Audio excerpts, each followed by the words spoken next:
नमस्कार, स्वागत है आपका। मेरा नाम है विपिन बेबाक। मेरे साथ मौजूद है मेरे सहयोगी शादाब रिजवी। धन्यवाद सर। लोकसभा में विपक्षी नेता और कांग्रेस के वरिष्ठ नेता राहुल गांधी गुजरात दौरे पर हैं।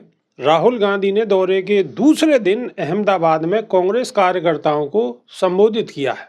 उन्होंने कहा कि पिछले 30 सालों से कांग्रेस गुजरात में सत्ता से बाहर है, लेकिन अब बदलाव की सख्त जरूरत है। उन्होंने कांग्रेस कार्यकर्ताओं को संगठित होने का संदेश दिया और कहा है कि जो लोग पार्टी की विचारधारा के खिलाफ काम कर रहे हैं उनके खिलाफ सख्त कार्रवाई करनी होगी।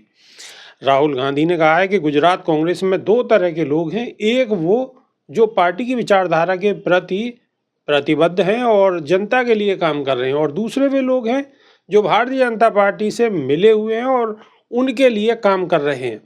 ऐसे लोगों को अलग करना जरूरी है जो कांग्रेस के नाम पर काम तो कर रहे हैं लेकिन जनता का सम्मान और काम नहीं कर रहे हैं।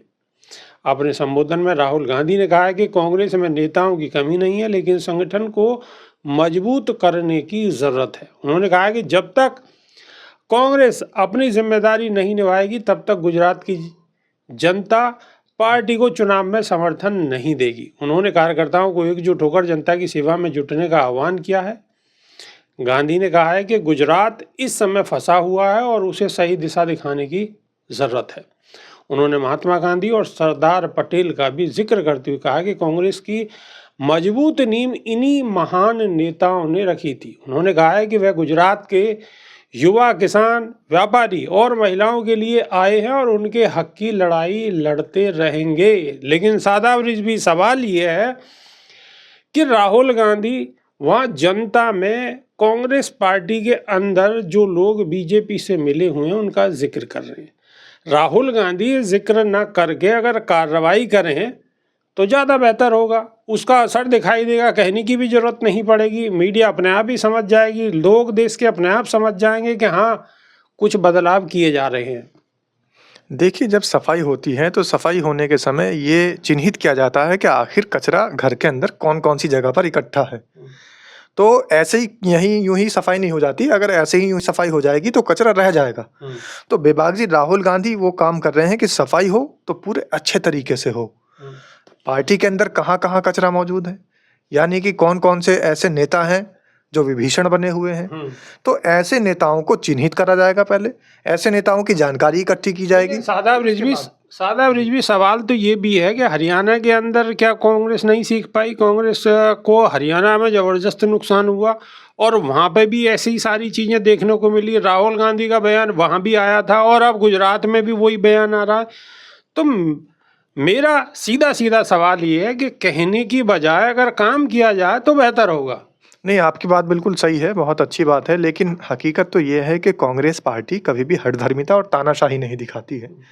भले ही कांग्रेस को पता चल गया था हरियाणा इलेक्शन के बाद भी और दिल्ली चुनाव के बाद भी कि हमारे ही पार्टी के अंदर कुछ ऐसे लोग हैं जो स्लीपर सेल का काम करते हैं, जो भारतीय जनता पार्टी से मिले हुए भी हैं, लेकिन पता लगने के बावजूद भी कांग्रेस उनको एकदम से उनके ऊपर एक्शन इसलिए नहीं लेती क्योंकि तानाशाही कांग्रेस की विचारधारा में शुरू से रही नहीं है।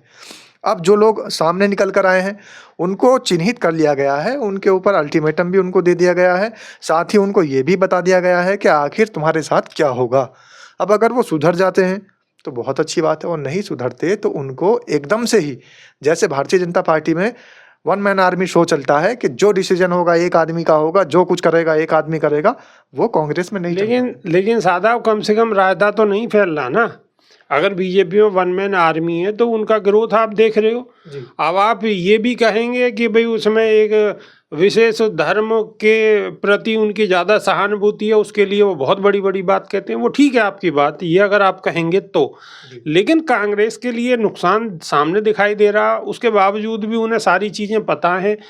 वो जनता में आगे ये सारी बात कर रहे हैं, उसके बाद भी कार्रवाई नहीं कर रहे, तो सवाल कहीं ना कहीं ये बनता है। देखिए, सवाल बनता है और सवाल जायज़ भी है, क्योंकि कहीं ना कहीं कांग्रेस के इसी सॉफ्ट कॉर्नर का नतीजा नरेंद्र मोदी हैं। और कांग्रेस के इसी सॉफ्ट कॉर्नर का नतीजा अमित शाह है।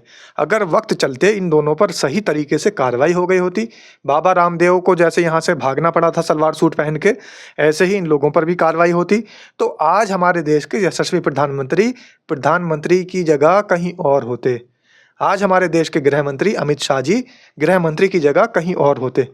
तो ये काम अगर कांग्रेस सही समय पर कर देती तो वाकई में उसका रेस्पॉन्स मिलता और कुछ भी नहीं था, कांग्रेस ही कांग्रेस होती। लेकिन विपक्ष जो काम कर रहा है, जो आप कह रहे हैं कि Bharatiya Janata party one man army की तरह डिसीजन लेती है तो आगे बढ़ रही है, ये आगे बढ़ना बहुत लंबे समय के लिए नहीं है। ये आगे बढ़ना एक तरीके से ऐसे मान लीजिए जैसे एकदम से स्विच लगाया और बल्ब जल गया। ये बल्ब की तरीके से काम कर रहे हैं और कांग्रेस एक आयरन के तरीके से काम करती है। धीरे धीरे धीरे धीरे हीट पहुंचती है, उसके बाद क्रीज जमा देती है। ये फ्यूज होने वाला सिस्टम नहीं है। बिल्कुल धीरे धीरे की हीट अगर क्रीज जमाएगी और क्रीज जब तक जम पाएगी, जब तक बर्फ लग जाएगी, तो उसका भी कोई नतीजा नहीं है नहीं, ना। समय तो लगता है, इंतजार तो करना पड़ेगा, लेकिन ये थोड़ा सा जो अब इन्होंने समय ज्यादा ले लिया, जैसे जिस टाइम भारत जोड़ो यात्राएं चल रही थी, भारत जोड़ो न्याय यात्राएं चल रही थी, उसी समय पार्टी की सफाई करके और एक नए तरीके से नई पार्टी का एक यहाँ पर उद्घोष होना चाहिए था। तो रिजल्ट जो हरियाणा के इन्होंने अंदर मार खा ली, इसके बाद दिल्ली के अंदर इन्होंने मात खा ली, इसके बाद गुजरात के अंदर पहले इससे मात खा ली, तो ये जो मात खाई है, ये कहीं ना कहीं ये किले बचाए जा सकते थे। किले बचाए जा सकते थे। जहाँ जहाँ कांग्रेस को नुकसान हुआ है और भारी नुकसान हुआ है, अगर राहुल गांधी जो अब गुजरात के अंदर कह रहे हैं, अगर उस पर उन्होंने अमल किया होता और छटनी की होती तो किले बचाए जा सकते थे।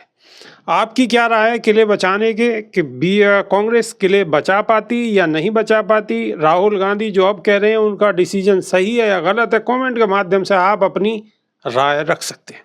तो हमें इंतज़ार रहेगा। आपका बहुत बहुत शुक्रिया। धन्यवाद। नमस्कार।